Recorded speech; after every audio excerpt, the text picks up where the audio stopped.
गए। शुक्रिया सबका।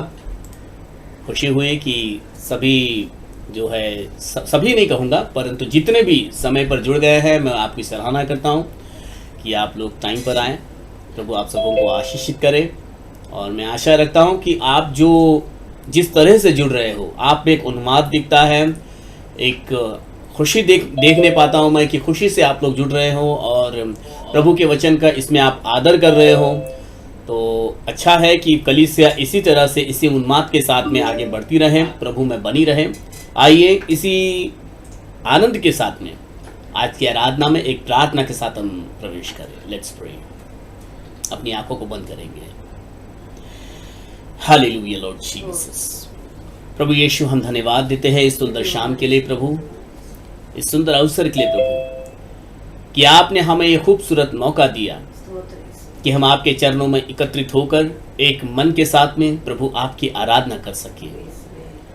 आप महिमा से भरे हुए हो प्रभु यीशु, अगम्य ज्योति में रहने वाले परमेश्वर हो प्रभु, सात द्वीपों के बीच में विराजमान प्रभु, सर्वशक्तिमान, सर्वव्यापी, सर्वज्ञानी, सर्व सामर्थी परमेश्वर हो प्रभु। और आपकी दया आसन के आगे इस शाम के समय हम अपने सर को झुकाते हैं प्रभु कि आज तक भी प्रभु आप ही ने हमको जीवितों की जमीन पर खड़ा रखा है, हमारी हर जरूरत को भी अपनी दया के भंडार से पूरा किया प्रभु। हमें प्रभु आपने अकेले नहीं छोड़ा, परंतु प्रभु आप हमारे संग बने रहे प्रभु। हम प्रभु आपने अपनी दृष्टि हम पर बनाए रखी प्रभु। प्रार्थना करते हैं कि इस शाम के समय जितने भी इस आराधना में जुड़ना चाहते हैं और प्रभु अपनी जरूरतों को लेकर आते हैं, प्रार्थना करते हैं प्रभु कि आपके दया के भंडार से उनकी हर जरूरतें पूरी की जाए प्रभु। वे प्रभु आज आपकी दया का अनुभव करें, आपके दर्शन को प्राप्त करें प्रभु। जो गीत आज के शाम में हम गाते हैं, जो प्रभु यीशु मसीह वाद्य हम बजाएं, तो प्रभु जो वचन को सुनाएं, इन सारी बातों के द्वारा प्रभु मान, महिमा, आदर, गौरव आपको ही मिलने पाए प्रभु। और इन सब बातों के द्वारा प्रभु आज कई बंधने टूटने पाए प्रभु यीशु मसीह, और प्रभु आपके प्रियजनों की जरूरतें पूरी होने पाए प्रभु। अब से आगे के पूरे समय को प्रभु हम आपके सामर्थ्य हाथ में सौंपते हैं। अब प्रार्थना हमारे उद्धार करता प्रभु यीशु मसीह नासरी के नाम से मांगते हैं, आमीन आमीन आमीन आमीन आमीन। Hallelujah hallelujah. मैं आशा रखता हूं कि जब मैं हालेलुया बोल रहा हूं तो आप लोग भी अपने घरों से हालेलुया कर रहे हो। सो आइए इस गीत को गाने के द्वारा हम प्रभु की महिमा करेंगे। आज हम यहीं पर इस गीत को गाएंगे। सिरिल, सिंथिया और मेरा परिवार जो है इस गीत में आज अगुवाई करेंगे। So let's begin with this song.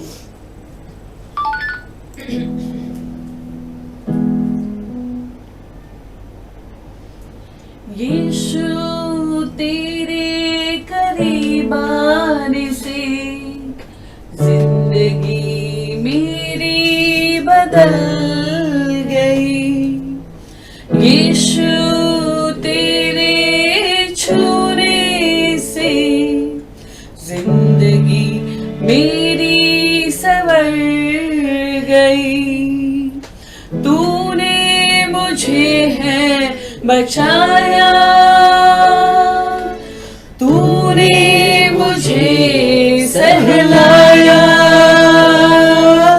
तूने मुझे है बचाया, सहलाया। मैं धन्यवाद करता रहूंगा, यीशु धन्यवाद करता रहूंगा। मैं धन्यवाद करता रहूंगा, यीशु धन्यवाद करता रहूंगा। धन्यवाद धन्यवाद धन्यवाद धन्यवाद धन्यवाद धन्यवाद धन्यवाद धन्यवाद। मैं जो पापों में डूबा हुआ था और जो तुझसे दूर हुआ था, मैं जो पापों में डूबा तुझसे दूर हुआ था, तूने मुझे है छुड़ाया, अपनी राह पर चलाया,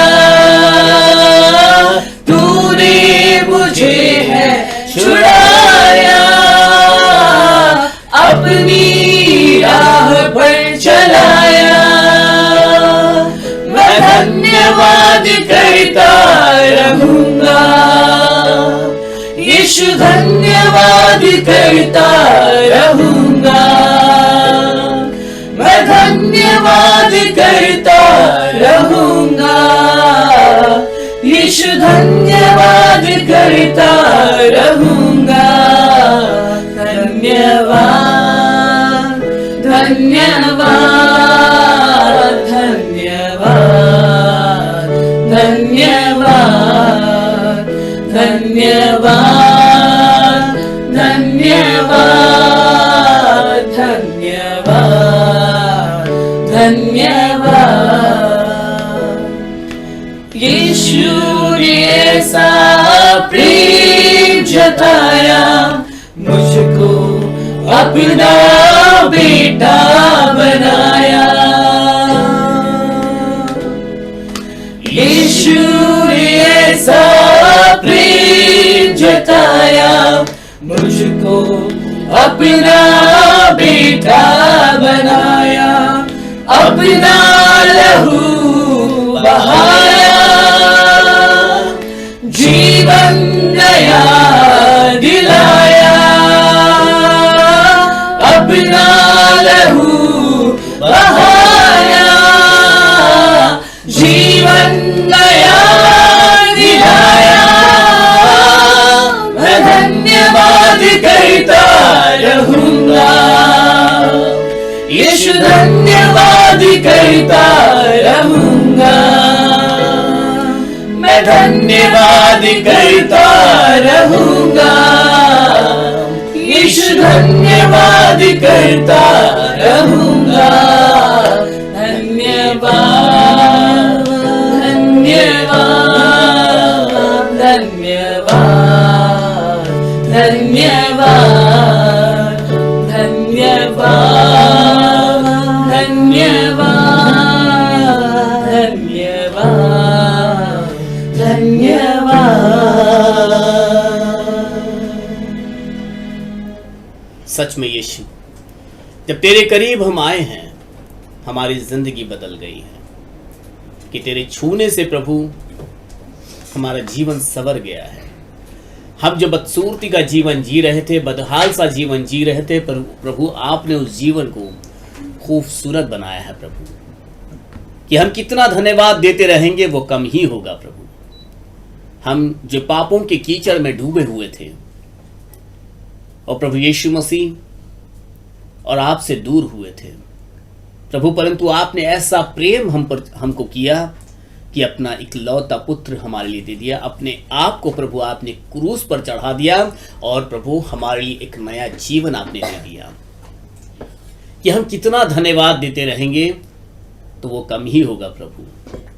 आइए इसी धन्यवादित हृदय के साथ कि हम जब प्रभु के वचन में आगे बढ़ेंगे, इससे पहले हम एक प्रार्थना करें। सिंथिया प्रार्थना में हमारी अगुवाई करेगी। Hallelujah lord Jesus, praise Jesus Lord, hallelujah Hallelujah, let's pray. Thank you Lord Hallelujah, Jesus. hallelujah, hallelujah. Thank you, Jesus, for this wonderful day that you've given us, oh Lord. Thank you for keeping your merciful hand on each and every one of us, oh Lord. And thank you for giving us this wonderful time that we will Thank you, gather Lord at one Jesus. place, one platform, and glorify your name, oh Lord. And thank you for this Lord, wonderful I thank souls you, that Lord you've given us, Jesus. that we may glorify your name My through great this, oh and Lord. mighty God, Lord And thank you Jesus. for being there with us till Hallelujah. this time, oh Lord. I pray for all the people who have joined the meeting, oh Yes, Lord. Lord. Let them be blessed, oh Lord, and whatever they hear, oh Lord, let them Yeshua, keep those words in their Jesus. heart, oh Lord. I pray for the pastor is going to we preach, oh pray. Lord. You be with him, oh Lord, and let your Jesus. mercy be upon him, oh Lord. Whatever Hallelujah. message he gives us, oh Lord, help us to understand each and everything, Yes, oh help Lord. us, Lord. I ask this in the precious name of Lord Jesus Christ, amen. Amen, amen, amen. Hallelujah. Hallelujah. सो आइए, ये समय है कि प्रभु के वचन पर हम अपना ध्यान लगाएं। और पास्टर राज मसीह जी दिल्ली से हमारे साथ में जुड़ चुके हैं। हम आपका स्वागत करते हैं पास्टर। आप अपने संदेश को शुरू कर सकते हो। Praise the Lord, hallelujah, praise the Lord, जय मसीह की। परमेश्वर का धन्यवाद हो एक बार फिर से कि परमेश्वर ने समय दिया, अवसर दिया है कि हम उसके जीवित वचन को देखें, वचन को जाने, मनन करें इसके ऊपर। और आज कुछ इंफॉर्मेशन है बाइबल की मेरे पास, वो मैं आज आपको बताऊंगा और आप नोट कर सकते हैं उसको। और मैं जानता हूं कि आप ये सब जानते हैं, क्योंकि जिस चर्च के आप मेंबर हैं, वहाँ के जो पास्टर हैं आपके, उन्होंने सब कुछ आपको बता रखा है। लेकिन फिर भी जो एक बुक है मेरे पास, उसमें स्टेप बाय स्टेप जो हम चलते हैं, तो ये चैप्टर भी मेरे सामने आता है और इसे भी बताना मेरे लिए जरूरी है। मैं इसे छोड़ नहीं सकता, इसीलिए मैं इसको जरूर आपके साथ शेयर करूंगा, क्योंकि ये इंफॉर्मेशन है बाइबल की कि क्या क्या है बाइबल के अंदर, वो मैं बताना चाहता हूँ आज। और अगर आप जानते हैं पहले से ही तो बहुत अच्छी बात है, अगर नहीं जानते तो आज आपके पास सुनहरा मौका है कि आप उसे सीखें, उसे लिख लें और याद रखें। क्योंकि बहुत से लोग ऐसे हैं कि आपको मिल सकते हैं कि ये बताइए बाइबल में कितनी आयतें हैं, बाइबल में कितने अध्याय हैं, इस तरह के सवाल आपसे पूछते हैं और आपको अपने सवालों में फंसा भी सकते हैं। लेकिन होना जब आपको याद होगा, आपने लिखा होगा, आपके पास होगी ये चीजें, तो आप किसी को भी आसानी से उत्तर दे सकते हैं। हालेलुया। मैं फिर से कहता हूं कि अगर आपने पहले से इसको सीख रखा है तो बहुत अच्छी बात है। लेकिन क्योंकि ये चैप्टर में है, मेरी बुक में है ये, तो ये चैप्टर मेरे सामने आया, तो स्टेप बाय स्टेप जब हम चलते हैं बाइबल स्कूल में, तो ये चीज भी सिखानी बहुत जरूरी होती है। तो मैं समझता हूँ कि आप आज इसको सीखिए और ध्यान से सुनिए कि बाइबल की जो इंफॉर्मेशन है, जो आपके साथ मैं शेयर करना चाहता हूँ, वो क्या है। हालेलुया। तो आइए शुरू करेंगे। और सबसे पहले मैं आपको एक वचन पढ़वाना चाहता हूँ। नीति वचन पढ़ेंगे, 1 अध्याय, और ध्यान से सुनिए क्या लिखा है।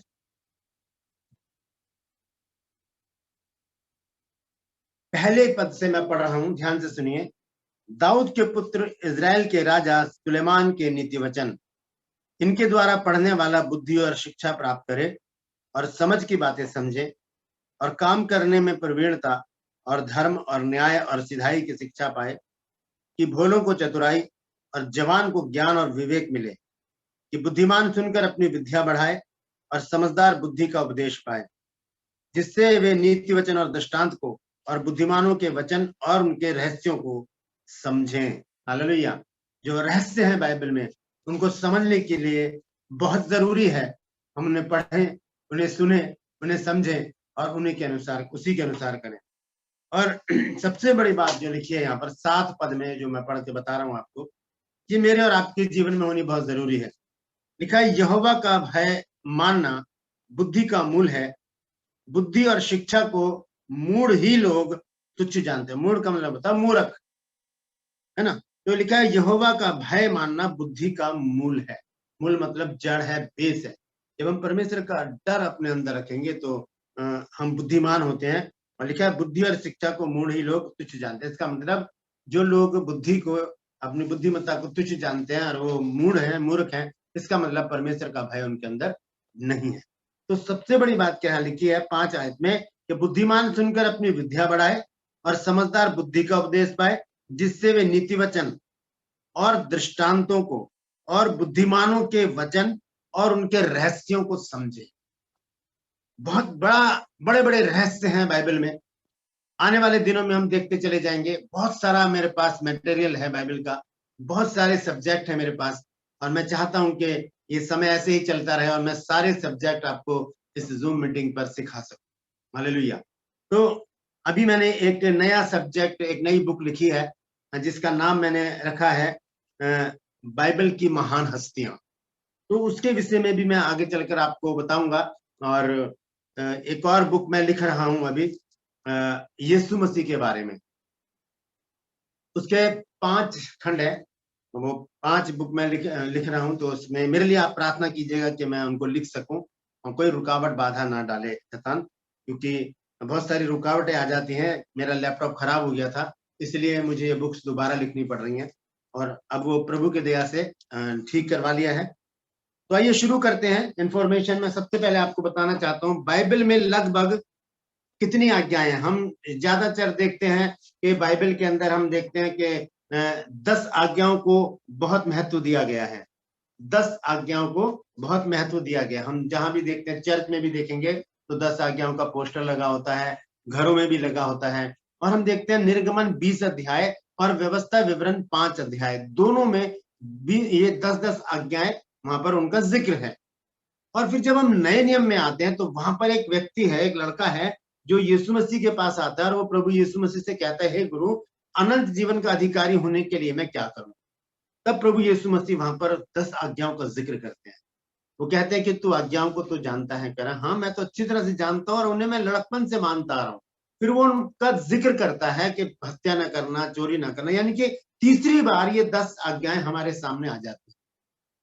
10 आज्ञाएं बहुत महत्वपूर्ण है जब यीशु मसीह उसका जिक्र कर रहे हैं, क्योंकि अभी हमने कल ही वो चैप्टर पढ़ा है अपने, जब हम घर की जब हम प्रार्थना करते हैं कॉटेज मीटिंग में, अपने घर की जो प्रार्थना हमारी प्रतिदिन की होती है शाम को, तो उसमें हम पढ़ रहे थे 5वां अध्याय व्यवस्था विवरण में। तो वहां पर हमने देखा कि 10 आज्ञाओं में ही पूरी बाइबल सिमटी हुई है।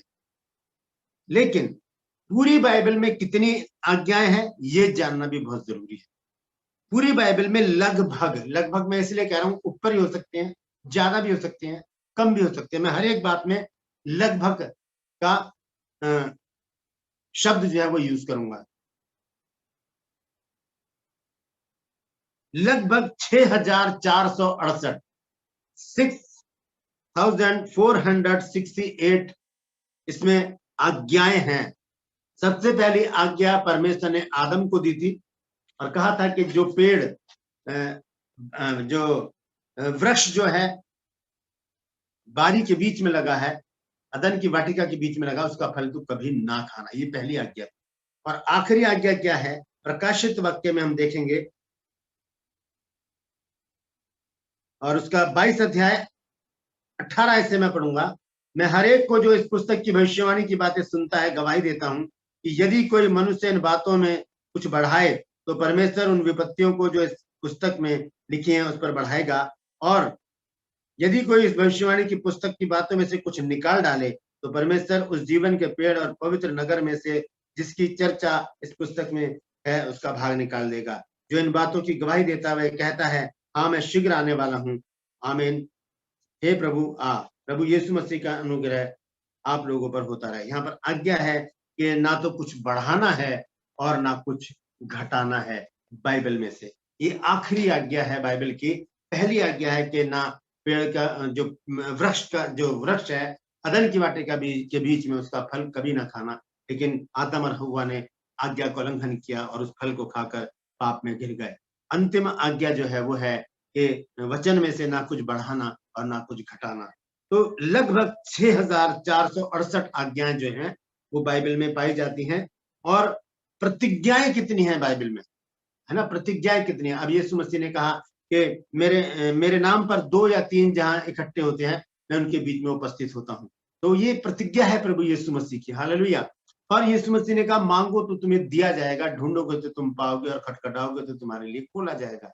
ये प्रतिज्ञा है यीशु मसीह की। तो पूरी बाइबल में लगभग 1260 प्रतिज्ञाएं हैं। और एक प्रतिज्ञा अभी बाकी है जो यीशु मसीह ने कहा कि मैं फिर आऊंगा। हालेलुया। वो प्रतिज्ञा रह रही है, वो प्रतिज्ञा बाकी है। टोटल मिलाकर 1260 ये प्रतिज्ञाएं हैं बाइबल के अंदर। एक प्रतिज्ञा रह रही है जो यीशु मसीह ने यूहन्ना 14 में कही है कि मैं तुम्हारे लिए जगह तैयार करने जाता हूं ताकि फिर आकर तुम्हें अपने साथ लेकर जाऊं। वो एक प्रतिज्ञा है प्रभु यीशु मसीह की। और अभी मैंने प्रकाशित वाक्य में भी लिखा है कि हे यीशु मसीह तू आ, वो आने वाला है। ठीक है, तो ये प्रतिज्ञा है। हम देखते हैं प्रश्न भी बहुत सारे हैं बाइबल में। सबसे पहला प्रश्न क्या है? हे आदम तू कहाँ है? तो ऐसे ही प्रश्नों से बाइबल जो है भरी पड़ी है। टोटल जो प्रश्न है, सवाल हैं, क्वेश्चंस हैं बाइबल में, वो हैं 3294। 3294 लिख लीजिएगा आप। मैं इसलिए धीरे धीरे बोल रहा हूं और रिपीट कर रहा हूं ताकि आप इसे लिख सकें। 3294 3294 क्वेश्चंस हैं बाइबल के अंदर। और टोटल जो भविष्यवाणियां हैं वो है 6408 6408 भविष्यवाणियां हैं बाइबल में। 6408 क्या है भविष्यवाणियां हैं, और उसमें से जो पूरी हो चुकी हैं वो 3268 भविष्यवाणियां पूरी हो चुकी हैं, और जो बाकी रह गई हैं वो हैं 3140। ये अभी बाकी रह गई हैं भविष्यवाणियां जो पूरी होने वाली हैं। हालेलुया। हम देखते हैं कि और भी बहुत छोटी छोटी सी बातें हैं, वो तो खैर बताना उचित नहीं है, कि जैसे कि सबसे लंबा नाम क्या है, यशायाह 8:1 में है, और सबसे लंबा पद ये सभी जानते हैं। एस्तर 8:1 में सबसे छोटा पद किसमें है, यूहन्ना 11:35 में वहां लिखा है कि यीशु रोया। तो ये छोटी छोटी सी बातें हैं। लेकिन अब एक बड़ी बात मैं आपको बताने जा रहा हूं, इसको आप नोट कर लीजिएगा कि ये पूरी जो 66 पुस्तकों का जो पुस्तकालय है, एक जिसे कहते हैं लाइब्रेरी है, एक तरह से पूरी बाइबल 66 पुस्तकों की एक लाइब्रेरी है। इस लाइब्रेरी में जो 66 पुस्तकें हैं उनका क्या उनकी क्या इंफॉर्मेशन है वो मैं आपको देना चाहता हूं। हालेलुया। तो बाइबल 66 पुस्तकों का पुस्तकालय है, लाइब्रेरी है, जो कि 2 भागों में बटी हुई है। पहला भाग है पुराना नियम जिसमें 39 पुस्तकें हैं, 39 बुक्स हैं। दूसरा भाग है नया नियम जिसमें 27 यानी कि 27 बुक्स हैं, 27 पुस्तकें हैं। और बाइबल में कुल जो अध्याय हैं वो है 1189 यानी कि 1189 ये अध्याय है, ये चैप्टर है बाइबल के अंदर। अब देखेंगे पुराना नियम में कितने अध्याय हैं और नए नियम में कितने अध्याय हैं। पुराना नियम में 929 अध्याय हैं। पुराना नियम में ओल्ड टेस्टामेंट में कितने चैप्टर हैं, 929। और नया नियम में यानी कि न्यू टेस्टामेंट में कितने चैप्टर हैं, 260, 260। तो 260 अध्याय नए नियम में है, 929 अध्याय जो हैं वो पुराना नियम में है। टोटल मिलाकर 1179 ये जो अध्याय हैं 1189 ये जो है ये अध्याय है। उसके बाद आते हैं पद, आयतें, जिनको हम बोलते हैं आयतें, क्योंकि जब हम बाइबल पढ़ते हैं तो हर लाइन के आगे गिनती लिखी होती है, 1 2 3 4।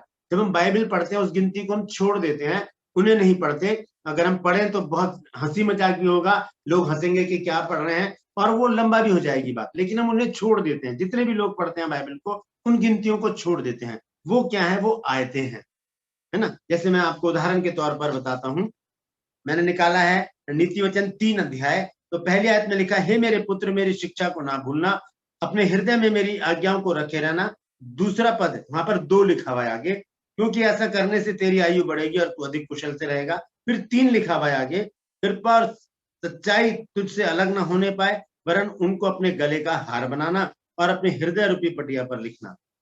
4 लिखा है आगे, इसका मतलब वो चौथी आयत है, और तू परमेश्वर और मनुष्य दोनों का अनुग्रह पाएगा, तू अति बुद्धिमान होगा। ये है आयतें, उनके आगे जो गिनती लिखी हुई है। टोटल आयतें कितनी है, नीति वचन 3 अध्याय में अगर हम देखें तो ये 35 आयतें हैं, 1 से 35 तक गिनती है, तो वो 35 आयतें हैं। तो हम देखेंगे पूरी बाइबल में कितने पद हैं, कितनी आयतें हैं, कितनी वर्सेस हैं। तो 31,101 31,101 इसमें पद हैं, आयतें हैं, वर्सेस हैं। अब इसको दोनों में देखेंगे हम, पुराना नियम में कितने हैं और नया नियम में कितने हैं। पुराना नियम में है 23,247। हालेलुया। पुराना नियम में है 23,247, 23,247 पद हैं, आयतें हैं। और नया नियम में है लगभग, मैं लगभग बोल रहा हूं इसीलिए, 7,908, 7,908 ये आयतें हैं। हालेलुया। तो सॉरी, मैंने यहां पर आपको कुछ गलत बताया है, या 101 नहीं है, 31,155, 31,155 पद हैं बाइबल के अंदर। पुराना नियम में 23,247 है लगभग, और नया नियम में लगभग 7,908 आयतें हैं, 908 पदे हैं। हालेलुया। अब हम देखेंगे बाइबल का विभाजन किया गया है, दो जगह, दो हिस्सों में बाइबल को बांटा गया है। पुराना नियम की 39 जो पुस्तकें हैं उनको 5 भागों में बांटा गया है। ध्यान से सुनिएगा, ठीक है। 5 भागों में बांटा गया है। पहला भाग है मूसा द्वारा लिखी गई 5 पुस्तकें, जिन्हें पंच ग्रंथ कहा जाता है।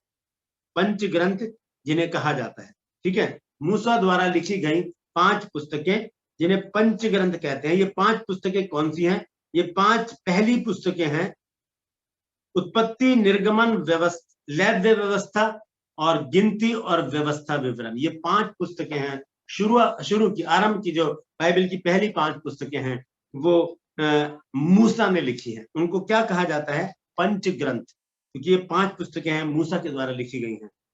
ये पहला भाग है। दूसरे भाग में आती हैं, पहले भाग में 5 पुस्तकें हैं, दूसरे भाग में 12 ऐतिहासिक पुस्तकें हैं। 12 ऐतिहासिक पुस्तकें हैं। कौन कौन सी हैं? यहोशू से लेके एस्तेर तक। यहोशू से लेके एस्तेर तक मैं आपको पढ़कर बता दूं कौन कौन सी है। यहोशू, न्यायियों, रूत, पहला सैमुअल, दूसरा सैमुअल, पहला राजा, दूसरा राजा, पहला इतिहास, दूसरा इतिहास, एज्रा, नहम्याह और एस्तेर।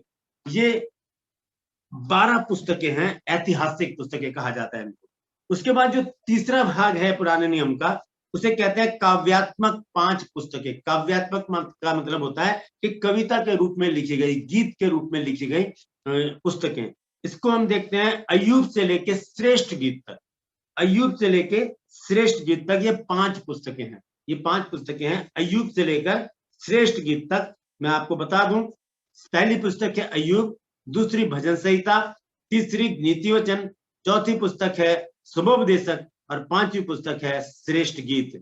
जो अय्यूब की पुस्तक है वो मूसा ने लिखी है, और भजन संहिता दाऊद और दूसरे लेखकों ने लिखी है। उसमें सुलेमान का भी नाम है और बहुत सारे लेखक हैं उसमें।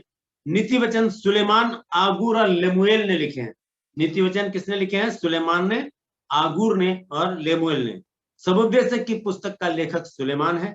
श्रेष्ठ गीत की पुस्तक का लेखक भी सुलेमान है। हालेलुया। तो 5, तीसरा जो भाग है उसमें 5 पुस्तकें हैं जो काव्यात्मक हैं, यानी कि जिन्हें गीत के रूप में लिखा गया है। वह अय्यूब से लेकर श्रेष्ठ गीत तक।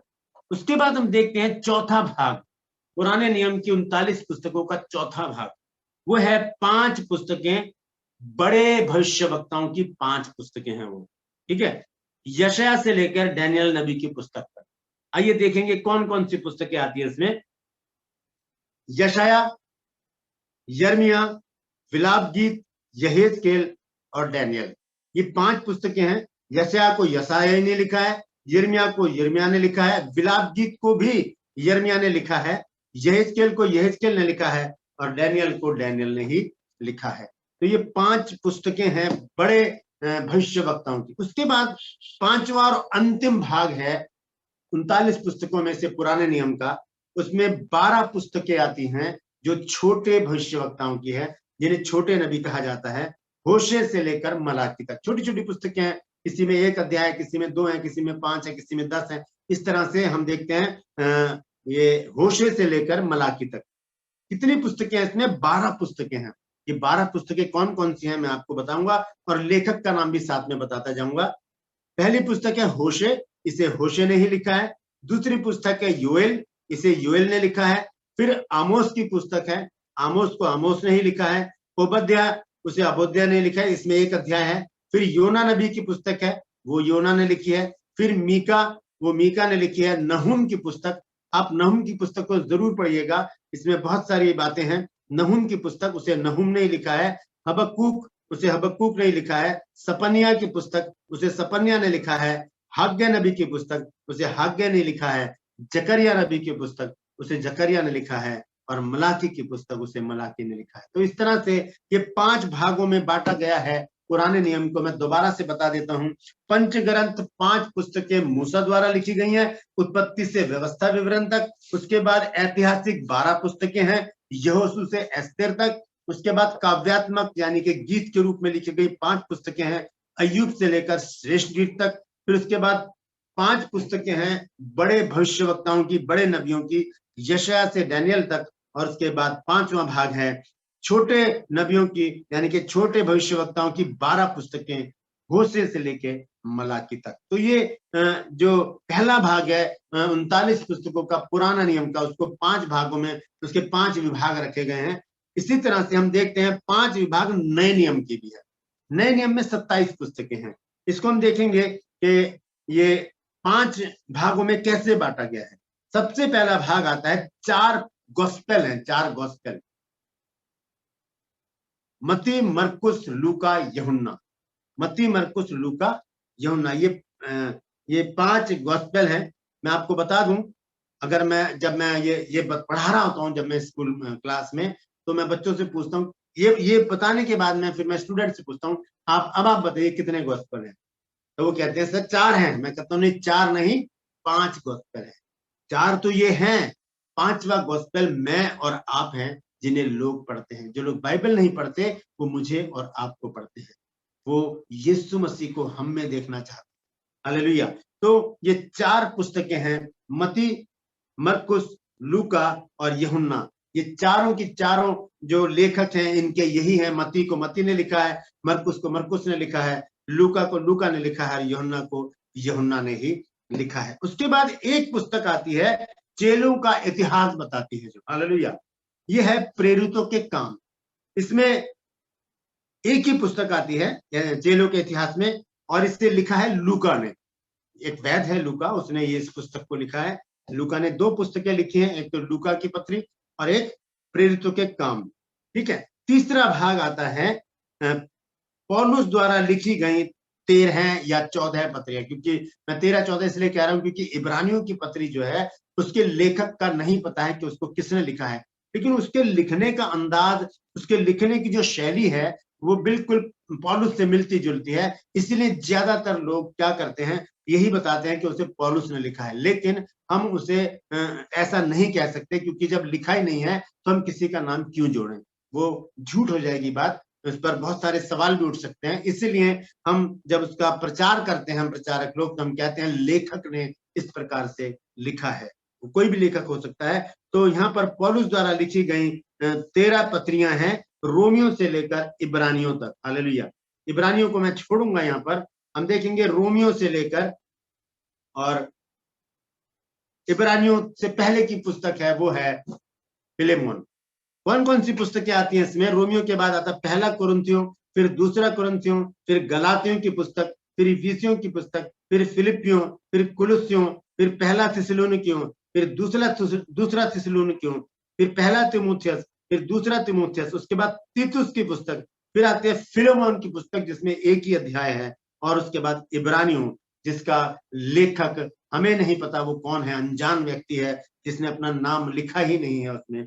तो हम उसका किसी का भी नाम उसमें नहीं जोड़ सकते, क्योंकि अभी मैंने बताया है कि हम ना घटा सकते हैं ना हम बढ़ा सकते हैं, ये आज्ञा है परमेश्वर की। हालेलुया। चौथा जो भाग है नए नियम का वो है सार्वजनिक 7 पत्रियां, अलग अलग लोगों द्वारा लिखी गई 7 पत्रियां, याकूब से लेके यहूदा तक। हालेलुया। याकूब कौन है? प्रभु यीशु मसीह के भाई। ये वो याकूब नहीं है जो यीशु मसीह का चेला था, क्योंकि उस याकूब को तो हेरोदेस मरवा चुका था, उसका कत्ल करवा चुका था। ये देखते हैं वो कहाँ लिखा है, निकाल लीजिए प्रेरितों के काम और उसका 12वां अध्याय। हालेलुया। पहली आयत से पढ़ूंगा मैं। उस समय हेरोदेस राजा ने कलीसिया के कई एक व्यक्तियों को दुख देने के लिए उन पर हाथ डाले। उसने यूहन्ना के भाई याकूब को तलवार से मरवा डाला। ये यूहन्ना का भाई कौन है? याकूब, जो यीशु मसीह का चेला है। आइए देखते हैं अच्छी तरह से कि वो कहाँ लिखा है। मत्ती की इंजील निकाल लीजिए, मत्ती की पत्री उसका 10 अध्याय, और मैं पढ़ूंगा उसको 2 आयत से। और 12 प्रेरितों के नाम ये हैं, पहला शमौन जो पतरस कहलाता है, और उसका भाई अंद्रियास, जब्ती का पुत्र याकूब, और उसका भाई यूहन्ना। ये चेला था यीशु मसीह का, इसको मरवा डाला था हेरोदेस ने तलवार से। लेकिन ये जो पत्री लिखी गई है ये प्रभु यीशु मसीह का भाई है जिसने ये पत्री लिखी है, याकूब की पत्री। याकूब से लेके यहूदा तक। याकूब के बाद आता पहला पतरस, दूसरा पत्रस, इसे पत्रस ने लिखा है। उसके बाद 3 पत्रियां आती है यूहन्ना की, पहला यूहन्ना, दूसरा यूहन्ना, तीसरा यूहन्ना। इन तीनों को यूहन्ना नहीं लिखा है, वो यूहन्ना जो यीशु मसीह का प्रिय चेला था। उसके बाद आती है यहूदा की पत्री। ये यहूदा कौन है? ये यहूदा भी यीशु मसीह का भाई है। मैं यीशु मसीह के भाइयों के विषय में आपको कुछ बताना चाहता हूँ। प्रभु यीशु मसीह के भाई जो हैं वो यीशु मसीह के ऊपर विश्वास नहीं करते थे। देखेंगे यूहन्ना की पत्री 7 अध्याय और 5 पद पढ़ेंगे, वहां पर क्या लिखा है। 7 अध्याय की 5 पद में लिखा है, क्योंकि उसके भाई भी उस पर विश्वास नहीं करते थे। लेकिन कब विश्वास किया इन्होंने? जब यीशु मसीह मरने के बाद जी उठे और उन लोगों को दिखाई दिए, तब उनका विश्वास बढ़ा। और बहुत ही ताज्जुब की बात है कि यीशु मसीह के 2 भाइयों ने फिर पत्रियां लिखी, याकूब की पत्री और यहूदा की पत्री। हालेलुया। आखिरी नया नियम के 27 पुस्तकों का आखिरी 5वां भाग है भविष्यवाणी की पुस्तक, वो है प्रकाशित वाक्य। ये प्रकाशित वाक्य किसने लिखा है? ये प्रकाशित वाक्य भी यूहन्ना ने लिखा है, जिसने 4 पत्रियां लिखी हैं। पहले यूहन्ना की जो है वो पत्री लिखी है, उसके बाद 3 उसने पत्रियां और लिखी हैं बाद में, और उसके बाद ये प्रकाशित वाक्य जो है वो यूहन्ना ने लिखा है। हालेलुया। अब हम देखेंगे बाइबल के लेखन के बारे में। ये सारी बातें ये मैंने जो आपको बताई हैं, मैं दोबारा से रिपीट कर देता हूं। नया नियम 27 पुस्तकें, 5 भाग। पहले भाग में यीशु मसीह का इतिहास है, 4 पुस्तकें हैं, मत्ती से यूहन्ना तक। फिर दूसरे भाग में चेलों का इतिहास है, 1 पुस्तक प्रेरितों के काम। तीसरे भाग में पौलुस की 13 पत्रियां हैं, रोमियो से लेकर फिलेमोन तक, और एक इब्रानियों भी है उसमें। चौथा भाग है सार्वजनिक 7 पत्रियां, याकूब से यहूदा तक, ये दोनों यीशु मसीह के भाई हैं। 5वां भाग है भविष्यवाणी की 1 पुस्तक, प्रकाशित वाक्य। बाइबल को लगभग 40 लेखकों ने पवित्र आत्मा की अगुवाई में जगह जगह लिखा, भिन्न भिन्न स्थानों पर लिखा। इन लेखकों ने बाइबल को लिखने में 1600 साल लगाए, 1600 वर्षों का समय लिया। ये लेखक अलग अलग जातियों के, भाषाओं के, व्यवसायों के और स्वभाव के लोग थे, जिनमें कुछ चरवाहे थे, किसान थे, तंबू बनाने वाले थे, वैद्य थे, मछुआरे थे, राजा थे, याजक थे, दार्शनिक थे, और कुछ अन्य व्यवसायों से थे। बाइबल को लिखा तो 40 लोगों ने, परंतु इसका मूल लेखक जो है वो पवित्र आत्मा है। हालेलुया। आइए देखेंगे कहाँ लिखा है ये। दूसरा पत्रस और उसका 1 अध्याय और उसकी 21 आयत में पढ़ूंगा। यहाँ पर क्या लिखा है? दूसरा पत्रस 1 अध्याय और उसकी 21 आयत। हालेलुया।